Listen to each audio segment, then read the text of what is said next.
Maligayang pagbabalik sa Rai Movie Recaps. Narito na naman po tayo para sa isa na namang magandang palabas na pinamagatang Weak Hero Class 1 na napalabas noong 2022.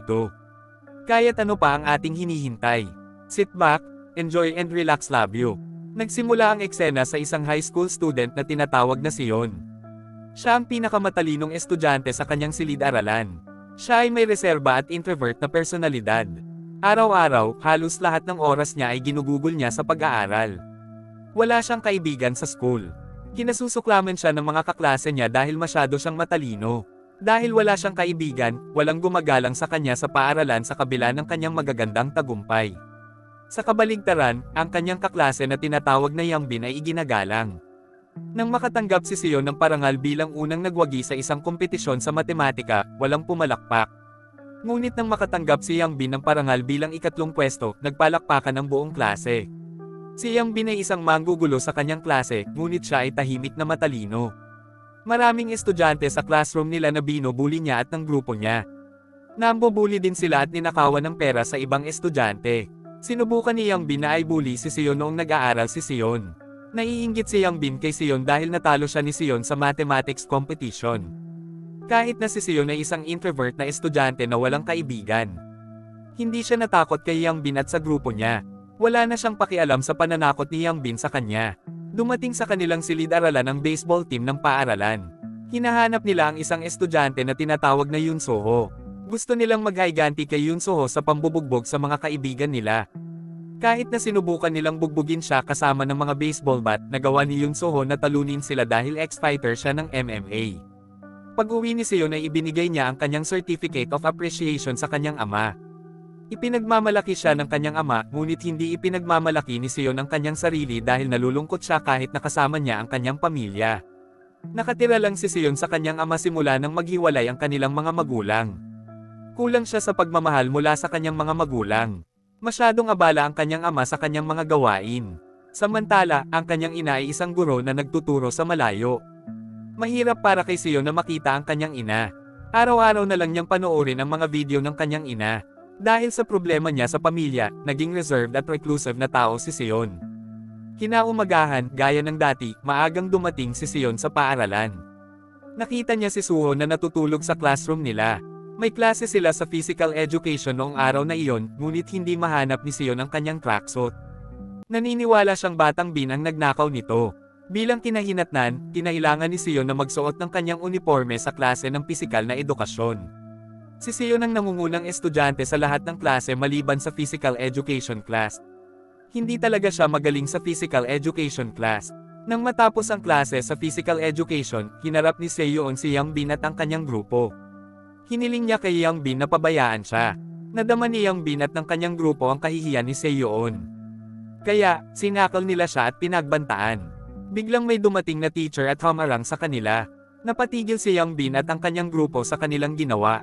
Nagbibiro lang daw sila. May transfer student na tinatawag na Bumsok classroom. Lumipat siya mula sa isang elite high school. Tumangging aminin si Bumsok na galing siya sa mayamang pamilya dahil ayaw niyang mapagsamantalahan. Dumating si Seoon at sinabihan si Yangbin na umalis sa desk niya. Inis na inis ni Yangbin sa kanya. Kumuha si Seoon ng panulat para protektahan ang sarili sakaling atakihin siya ni Yangbin. Biglang sinabi ni Suho kay Yangbin at sa grupo niya na tumahimik. Galit siya dahil ang kanyang pagtulog ay inistorbo ng mga ito. Sa gabi, gaya ng dati, si Yangbin at ang kanyang grupo ay tumambay sa isang club at umorder ng gamot. Araw-araw nilang ginagawa iyon. Nakilala ni Yangbin ang drug dealer na pinsan din niya. Tinanong niya ito kung ano ang mangyayari kung ang fentanyl na inorder niya ay ilapat sa balat ng tao. Sinabi sa kanya ng nagbebenta ng droga na magdudulot ito ng kalituhan, pagkahilo, panlalabo ng paningin, pagduduwal, at pagsusuka. Kinabukasan, may pagsusulit ang klase. Gaya ng dati, inihanda ng mabuti ni Sion ang sarili. Late na dumating si Yangbin sa school. Pinasama niya si Bumsok dahil gusto daw siyang makilala ng kanilang homeroom teacher. Si Bumsok pala ay dinala sa school canteen. Hiniling sa kanya ni Yangbin na ilapat ang fentanyl sa leeg ni Sion habang kumukuha sila ng pagsusuri mamaya. Pumayag si Bumsok na gawin ang sinabi ni Yangbin sa kanya dahil natatakot ito sa kanya. Nang kukuha na sila ng eksaminasyon, tinapik ni Bumsok ang leeg ni Sion mula sa likuran. Sabi ni Bumsok na may langaw sa leeg ni Sion. Noong una, galit si Sion sa kanya. Ngunit matapos siyang tawagin ng guro, muling itinuon ni Sion ang kanyang pagsusuri. Habang kumukuha ng pagsusuri si Sion, biglang lumabo ang kanyang paningin. Nahihirapan din siyang manatiling nakatutok. Lumabas siya ng classroom para pumunta sa banyo. Pagbalik ni Sung sa kanyang silid-aralan, napagtanto niyang may fentanyl sa kanyang leeg. Bigla niyang sinampal ang pisngi niya. Nagulat ang buong klase sa kanya. Nakatutok ang mga ito sa kanya. Panay ang sampal ni Sung sa pisngi para manatiling nakatutok. Nang matapos ang klase sa pagsusulit, sinimulan nilang suriin ang kanilang mga sagot. Napagtanto ni Sung na mayroon siyang isang maling sagot. Napasimangot siya dahil doon. Tumayo siya sa kanyang upuan, nagdala ng panulat, at walang tigil na inatake si Yang Bin. Sinaksak din niya ng panulat ang kaibigan ni Yang Bin. Nahulog si Yang Bin mula sa kanyang upuan na puno ng dugo ang mukha. Walang tao sa silid-aralan ang nangahas na makialam kay Sion. Nang sinubukang tapakan ni Sion ang mukha ni Yang Bin ay bigla siyang pinigilan ni Suhuo at tinulak siya palayo. Akala niya ay sobra na. Inis na inis ni Sion sa kanya. Kumuha siya ng upuan para labanan siya. Sa kasamaang palad, nagawang iwasan ni Suhuo ang kanyang mga pag-atake. Biglang may dumating na teacher sa classroom nila. Dahil sa pangyayaring iyon, kinailangang ipasok sa ospital si Yang Bin para magamot.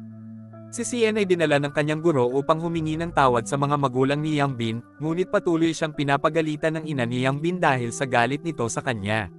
Sinabi sa kanya ni Sion na nilagyan siya ng fentanyl ni Yang Bin habang nagsusuri sila. Noong una, itinanggi ni Yang Bin na kanya ang fentanyl. Ngunit pinatunayan ni Sion ang kanyang sinabi sa pamamagitan ng paghalungkat sa bag ni Yang Bin. Isang kahon ng fentanyl ang natagpuan sa kanyang bag. Laking gulat ng nanay ni Yang Bin nang makita iyon. Sa wakas, nagpa siya ang paaralan na ilipat si Yang Bin sa ibang paaralan. Napagkasunduan din nilang ilihim ang insidente ng paggamit ng droga ng kanilang estudyante para mapanatili ang kanilang magandang reputasyon. Pag-uwi ni Sion, wala siyang sinabi tungkol sa nangyari sa school noong araw na iyon. Hinala ng ama ni Sion na nakipag-away si Sion, ngunit hindi niya ito pinansin. Akala niya normal lang ang nangyari sa mga Baygats. Kinabukasan, galit na lumapit kay Sion ang dalawa sa mga kaibigan ni Yang Bin. Hiniling nila sa kanya na magkita sila pagkatapos ng paaralan. Ngunit walang kahit isang takot, hiniling ni Sion sa kanila na makipagkita sa kanya sa oras na iyon. Hindi na nila kailangang maghintay hanggang matapos ang paaralan. May galit na mga mukha, sinundan ng mga kaibigan ni Yang Bin si Sion sa isang banyo. Isinara ni Sion ang pinto ng banyo para walang makakita sa kanila. Hindi nila namalaya na dala na pala ni Sion ang paborito niyang sandata na panulat niya. Habang si Sion ay naglalakad palapit sa kanila, sila ay natatakot sa kanya. Naalala nila ang pangyayari kung saan nawawala ng kontrol si Sion. Hindi nila maigalaw ang kanilang katawan nang maalala nila ito. Tila, ayaw silang atakihin ni Sion. Sinabi lang niya sa mga ito na pabayaan siya. Paglabas ni Sion sa banyo ay pinuri siya ng lahat ng mga kaklase niya sa pagkatalo niya kay Yang Bin at sa grupo niya. Nainis si Sion sa kanila dahil bigla silang naging friendly sa kanya. All this time, iniiwasan nila siya at nagpanggap na parang wala. Si Yang Bin ay binisita ng kanyang pinsan. Binalaan ni Sokde si Yang Bin na huwag lumampas sa anumang bagay. Hiniling ni Yang Bin kay Sokde na bugbugin si Sion. Babayaran niya ito kung handa siyang gawin ito. Sa gabi, nang pauwi na si Sion, nakita niya si Suhuo na nagtatrabaho ng part-time. Kumbaga, bukod sa pagiging estudyante, nag-part-time din si Suhuo bilang food delivery courier sa isang restaurant. Pagkatapos ng klase, papasok siya sa trabaho para kumita ng pera para mabuhay. Simula nang mawalan siya ng mga magulang, sa lola na lang niya nakatira. Pero pagkatapos niyang magtrabaho, hindi na siya umuwi. Pinili niyang matulog sa paaralan sa halip dahil late siya sa paaralan kung sa bahay siya matutulog. Matapos malaman ni Sihan ang kwento ni Suho, hindi na niya ito ginigising tuwing umaga. Na-appreciate niya ang effort niya kaya hinayaan niya muna siyang matulog bago dumating ang lahat. Naging mas malapit sina Sihan at Suho sa isa't isa simula noon.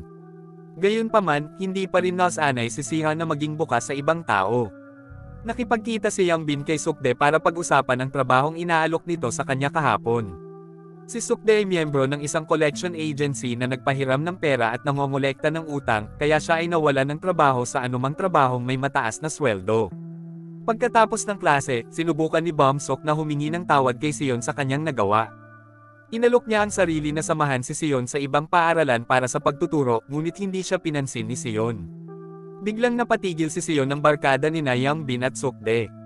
Sinama nila si Sion. Matapos makita iyon ni Bomsok ay agad niya itong sinumbong kay Suhuo. Noong una, walang pakialam si Suho dahil hindi niya iyon negosyo.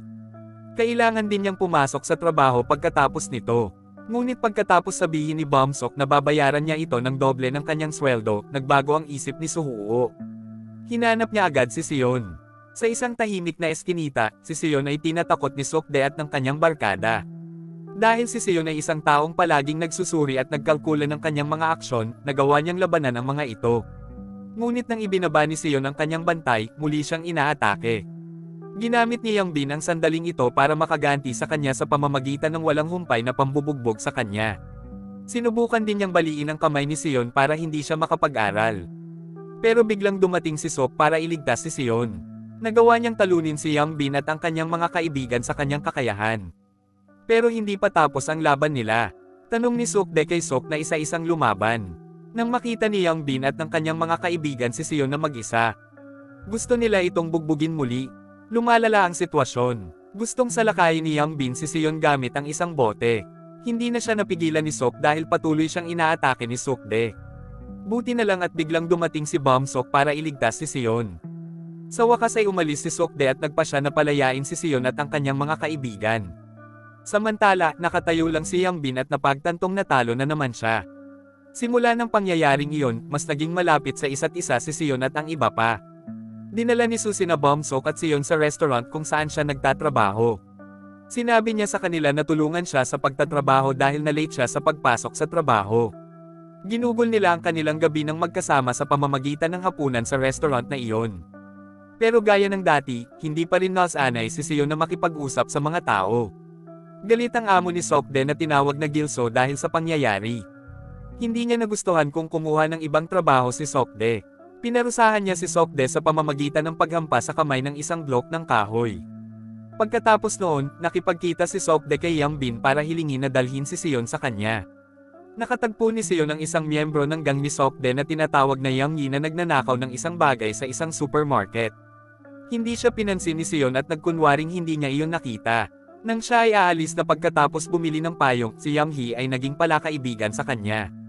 Hiniling niya kay Seoon na pumunta sa isang restaurant kasama niya. Walang nagawa si Seoon kundi tanggapin ang alok niya. Inamin ni Yang Hee kay Seoon na nagsimula siyang magkaroon ng crush sa kanya. Hiningi din niya ang mga numero ng telepono ni Seoon. Nangongolekta si Hilsu ng mga pagbabayad ng mga utang mula sa isang estudyante sa high school na may utang sa kanya ng pera. Ibinigay ng estudyanteng iyon ang kotse ng kanyang ina bilang mahabang garantiya dahil hindi niya nabayaran ang kanyang mga utang. Kahit na binigyan niya si Hilso ng kotse bilang mahabang garantiya, binyantaan pa rin siya ni Gilso na papatayin siya at ang kanyang mga magulang kapag hindi niya nababayaran ang kanyang mga utang sa loob ng 3 araw.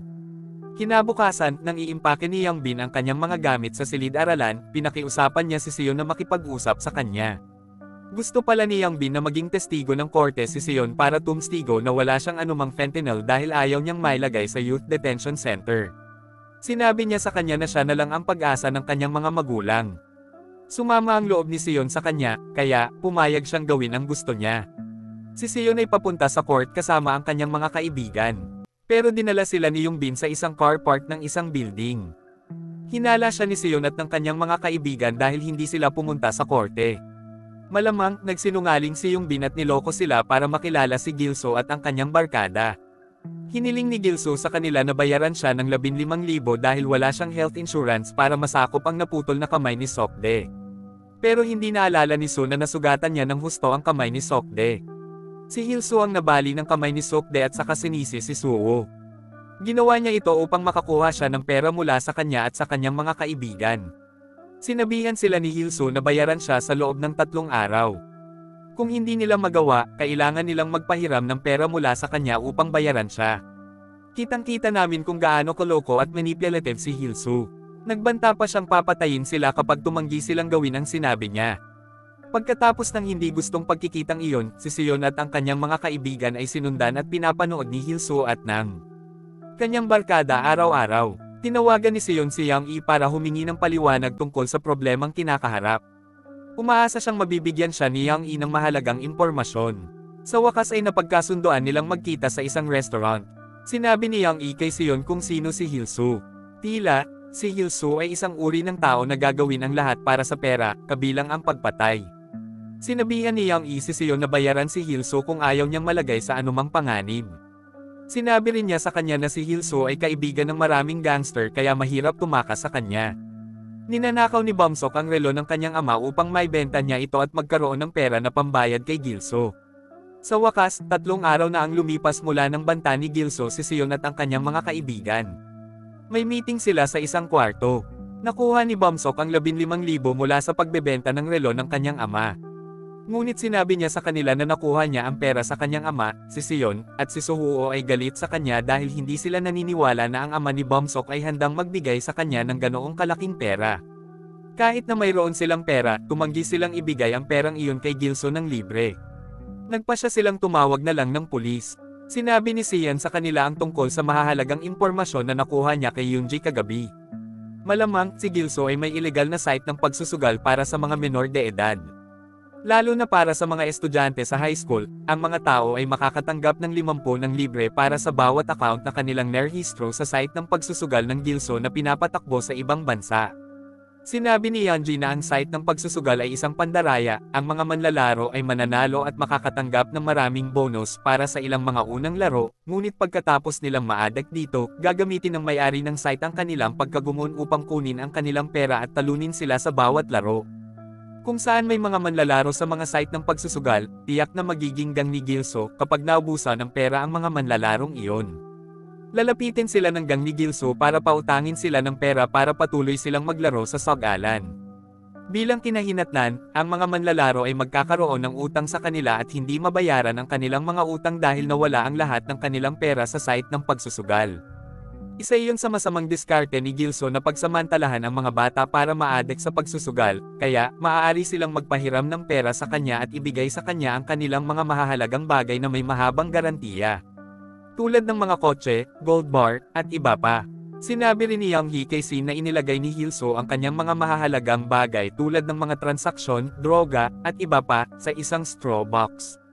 Dahil doon, gusto ni Sin na tumawag ng pulis at dalhin sila sa lugar na iyon. Sa lahat ng ebidensya sa loob ng straw box na iyon, si Gilso ay arestuhin ng pulis. Pagkatapos ng klase, hinihintay ni Gilso at ng kanyang barkada si Seon at ang kanyang mga kaibigan. Sinabi ni Suso na makikilala niya si Gilso ng mag-isa. Plano niyang hilingin kay Gilso na dalhin siya sa kanyang opisina para pag-usapan ang tungkol sa gambling site ni Gilso. Pagdating niya doon, sasabihin niya kay Seon ang lokasyon niya para matawagan ni Seon at madala ang mga pulis doon. Noong una, nagulat si Gilso na alam ni Suso ang tungkol sa kanyang site sa pagsusugal. Sinabi ni Suso na sinabi sa kanya ng pinsan ni Sokde na si Yang Bin ang tungkol dito. Sa wakas ay isinama ni Gilso si Suho sa kanyang opisina dahil wala siyang pagpipilian. Bago sila umalis, sinabi ni Yang Hee kay Gilso na mananatili siya sa paaralan para hintayin si Bumsok pagkatapos noon, nakilala ni Yang Hee si Seon para ibigay sa kanya ang address ng opisina ni Gilso. Hindi agad nalaman ni Seon na hindi na kailangang sumama si Suho kay Gilso para makuha ang address ni Gilso. Nag-aalala si Bumsok kay Suho. Gusto niyang sundan siya ng taxi. Binitawan siya ni Seon dahil gusto niyang makita kung ibinigay sa kanya ni Yang Hee ang tamang address. Inusisa ni Sokde si Yang Hee dahil sa pagkakakilala niya kay Seon at paglalahad ng ganoong mahalagang impormasyon sa kanya. Sinabi sa kanya ni Yang Hee na may sakit siya kay Gilso. Plano niyang tawagan siya ng pulis. Sinabi niya na hindi siya mabubuhay sa ilalim ng panggigipit ni Gilso magpakailanman. Dumating si Suho sa opisina ni Gilso. Binigay niya agad ang address ni Gilso kay Seon. Kapareho iyon ang address na ibinigay ni Yang Hee. Pumasok si Suho sa loob ng opisina dahil laging nagbabantay si Gilso. At dito na nga nagtatapos ang palabas natin para sa araw na ito. Maraming salamat sa panunood.